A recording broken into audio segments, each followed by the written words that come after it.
สมโตคือการมองปอนภาษามันเนี่ยมองปอนเอ้ยโดยสาโปลกสร้างไอ้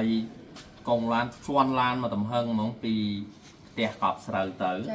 เต๋อมันตีเป็ด ชอบกัดวัดอีกทีใช่ไหมโพธิวร มาแล้วเดี๋ยวจีกัดนะเฮ้ยจะกัดเลยกอบสระบกตัวตีเป็ดเดโจบกตัวตีเป็ดสำหรับโจ้ยจากคลินิกมุ้ยจัดหนังแต่จังเฮ้ยชวนร้านสมัยนี้เกมมือมกรุกเนี่ยโดยสาไอ้โดยสาโปลกสร้างไอ้โปลกสร้างสมัยโปลคลั่งกับปนยมก็คลางได้ปะไตยืมกำลังด้วยทางกำลังหรือปลอกคลางยังเหมือนสไลด์ก็จับดาวสปุดใดสปุดเชิงบาแรงจังดังครูในจังเต้โปไอ้สลามสลาวครุกเนี่ยจังให้ก็จวนลานเลื่อนแมนแตนอยู่ลำอะไรสมตัวบอกองค์กรเยอะเลยจีไปใช้ยม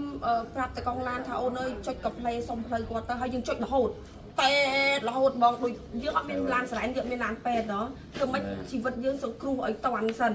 จังยืนตอนเกิดไอ้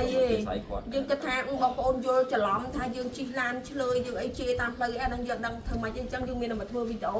สมตกแต่การบางคนเนี่ยได้ก่อนทัวร์ดำน้ำในตามเลยสมัยเนี่ยมาเคยลานใหม่อีบ่ายยังบางคนสกอร์ไล่ลานเขาหมดใช่พระเลยไอ้บางคนสกอร์ไล่จังบางสนิทสมัยบางคนบางมาเกี่ยนั่งยมจุดกับเพลย์เวทเพลย์ไอ้ทัวร์ไอ้ปากว่าร้องบางคนไอ้ยมสมตกចាដោយសារសមមិញដោយសារមានហេតុការណ៍គឺពលកសាំងចាពលកសាំងឥឡូវចេះតែបងប្អូនបានឃើញចាក់ស្ដាយបងប្អូននេះហើយក៏ជួយជាសារមួយបាទចែករំលែកទៅស្អី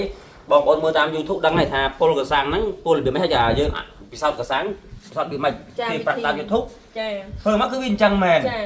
បាទអញ្ចឹងខ្ញុំចែករំលែកទៅកាន់បងប្អូនខ្មែរយើងទាំងអស់មុននឹងហូបកសាំងដើម្បីឲ្យមានសុវត្ថិភាពនឹងមិនប៉ះពាល់ដល់ជីវិតយើងក៏ដូចជាកូនយើង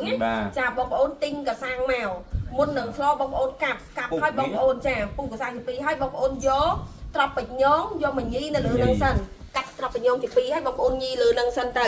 បើសិនជា5នាទីទៅ10នាទីក្រោយសាប់តែវាឡើងក្រហមកម្ៅនៅគៀនហ្នឹងបានន័យថាកសាំង2ហ្នឹងគឺពុល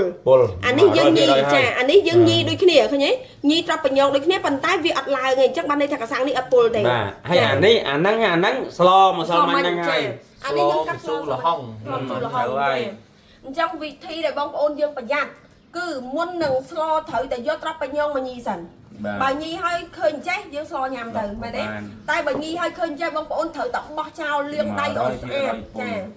នេះហើយសំណាងតែមិនចេះបានសល់ជីវិតហ្នឹងបើសិនវានៅក្បែរពេទ្យផងហើយណាមួយមានកូនចៅអីជួយសម្រួលអីសូមទៅលឿនដែរចាបើអានេះមានគេពុលហើយមានពុលស្លាប់ទៀតពុលស្លាប់មានអ្នកពុលក៏ស្លាប់ច្រើនណាស់ចឹងដូចជាសារមួយបងប្អូនដែលគាត់គេចិត្តសារភាសាកសាំងចិត្តស្ដាយយើងមើលវាមិនឃើញទេបាទជួនកាលគេថាអាដើមហ្នឹងមួយអាមិនខ្លះអត់ពុលទេមិនខ្លះពុលតែអាមិនពុលដោយសារមានសត្វអាពួកខៀវវាមកនៅនឹងរុំហ្នឹងវាមិនដឹងធ្វើឆ្លងតាមណាយើងមិនដឹងថាជួយពាក្យចាំណាពីអូនតាយើងណាតែចិត្តស្ដាយគឺអញ្ចឹងមែនខ្ញុំអលីសាយខ្ញុំអត់មានថតប្រម៉ូទអីអត់ទេ